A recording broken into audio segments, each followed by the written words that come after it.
तो आपकी आवाज बंद कर दी जाती है। रिचार्ज खत्म होने के बाद आउटगोइंग के साथ साथ इनकमिंग कॉल का भी बंद होना। सर, जब प्रीपेड प्लान एक्सपायर होता है या मोबाइल रिचार्ज की वैलिडिटी खत्म होती है तो आपकी आवाज बंद कर दी जाती है। फोन मेरा, सिम कार्ड मेरा, नंबर मेरा। तो सर, रिचार्ज खत्म होने के बाद आउटगोइंग कॉल बंद होना समझ आता है, लेकिन इनकमिंग कॉल बंद होना सरासर मनमानी है।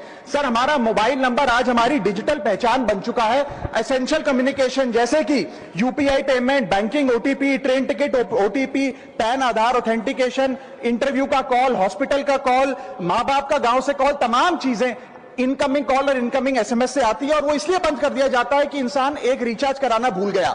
सर, इनकमिंग कॉल बंद करना is not stopping of a service, ये हमारे राइट टू कम्युनिकेशन को स्टॉप करने जैसा है। सर, जैसे आपका आधार कार्ड इसलिए एक्सपायर नहीं हो जाता कि आपने डिटेल अपडेट नहीं करी, या आपका बैंक का खाता इसलिए बंद नहीं हो जाता कि आपने मंथली डिपॉजिट जमा नहीं किया, या आपका वोटर आईडी इसलिए सस्पेंड नहीं हो जाता कि आप एक चुनाव में वोट डालना भूल गए। ठीक उसी तरह आपका मोबाइल नंबर इसलिए सस्पेंड और डीएक्टिवेट नहीं होना चाहिए कि आप एक रिचार्ज भूल गए। सर, मैं सदन में फ्री आउटगोइंग की मांग नहीं कर रहा, फ्री डेटा की मांग नहीं कर रहा, लेकिन इनकमिंग कॉल फैसिलिटी की गारंटी होनी चाहिए। मेरी 3 स्पेसिफिक मांग है। पहली, प्रीपेड मोबाइल कनेक्शन में इनकमिंग कॉल और इनकमिंग एसएमएस कम से कम 1 साल तक कंटिन्यू रहे, चलता रहे from the date of the last recharge, ताकि एसेंशियल कम्युनिकेशन चलती रहे। दूसरी, deactivation of the mobile number after 3 years. ऐसा ना हो कि आपका मोबाइल नंबर किसी को आपका मोबाइल नंबर बंद करके किसी और को अलॉट कर दिया जाए। कम से कम 3 साल का ग्रेस पीरियड देना चाहिए from the date of the last recharge. And third demand, mobile operator should introduce a low cost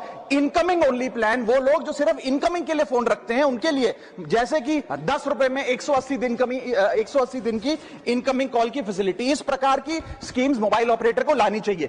दूसरी समस्या जो प्रीपेड कस्टमर्स फेस करते हैं वो है टेलीकॉम ऑपरेटर का 28 दिन का मंथली रिचार्ज। साल में सर महीने 12 होते हैं, लेकिन 28 दिन की रिचार्ज के माध्यम से 13 टाइम्स रिचार्ज कराना पड़ता है। कैसे सर? 28 दिन into 13 times is equal to 364 days। ये एक बड़ी क्लेवर स्ट्रैटेजी है जिसके चलते आपको फीलिंग 30 दिन की देते हैं, लेकिन आपसे डीलिंग 28 दिन की करते हैं। सर, दुनिया में हर जगह बिलिंग साइकिल कैलेंडर मंथ के हिसाब से होती है, 30 या 31 दिन। आपको मंथली सैलरी, लैंडलॉर्ड का रेंट, बैंक की ईएमआई, बिजली पानी गैस का बिल, तमाम चीजें 30 या 31 दिन के महीने के हिसाब से होती हैं। लेकिन ये मोबाइल ऑपरेटर, टेलीकॉम ऑपरेटर 28 दिन के महीने के हिसाब से आपको रिचार्ज प्लान बेचते हैं, ताकि देश जी आज मैंने सदन में देश के प्रीपेड रिचार्ज कराकर अपना मोबाइल फ़ोन चलाने वाले मोबाइल फ़ोन यूज़र्स का मुद्दा उठाया और 2 अहम बातें रखी। पहली कि किस प्रकार से आपका रिचार्ज जब समाप्त हो जाता है, वैलिडिटी ओवर हो जाती है, तो आउटगोइंग कॉल का बंद होना समझ में आता है, लेकिन इनकमिंग कॉल भी उसके साथ बंद कर देना उचित नहीं है। ये टेलीकॉम कंपनियों की मनमानी है जिस पे रोक लगनी चाहिए। आज हमने आपके मोबाइल फ़ोन से सब कुछ लिंक कर दिया, आपका यूपीआई, आपका आधार, आपके बैंक के ओटीपी, ट्रेन टिकट का ओटीपी, तमाम चीज़ें, लेकिन आपकी तमाम इनकमिंग कॉल्स और इनकमिंग एसएमएस इसलिए रुक जाते हैं क्योंकि आप एक रिचार्ज कराना भूल गए, जो कि नहीं होना चाहिए।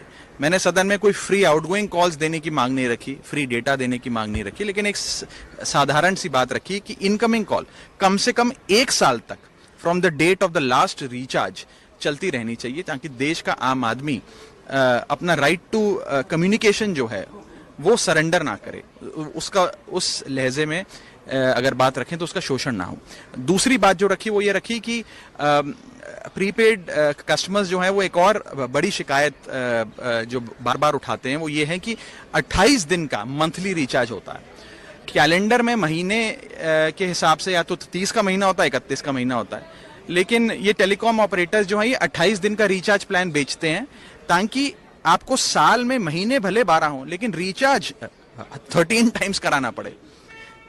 13 times into 28 days is equal to 364 days, यानी कि अगर आपको साल भर की वैलिडिटी चाहिए तो आपको 13 बार रिचार्ज कराना पड़ेगा, जो एक प्रकार से क्लेवर स्ट्रेटेजी है जिसके चलते एक अतिरिक्त रिचार्ज टेलीकॉम ऑपरेटर जनता से कराते हैं, जो ठीक नहीं है, जो बंद होना चाहिए। और मंथली प्लान्स कैलेंडर के महीने के हिसाब से या तो 30 के या 31 के महीने के हिसाब से होना चाहिए। जैसे कि दुनिया में हर जगह बिलिंग साइकिल महीने के हिसाब से होती है, आपको सैलरी बिलिंग साइकिल के हिसाब से मिलती है, बैंक की ईएमआई हो, लैंडलॉर्ड का रेंट हो, तमाम चीजें कैलेंडर महीने के हिसाब से 30 या 31 दिन के हिसाब से होती है। उसी प्रकार रिचार्ज प्लान भी 30 या 31 दिन का होना चाहिए।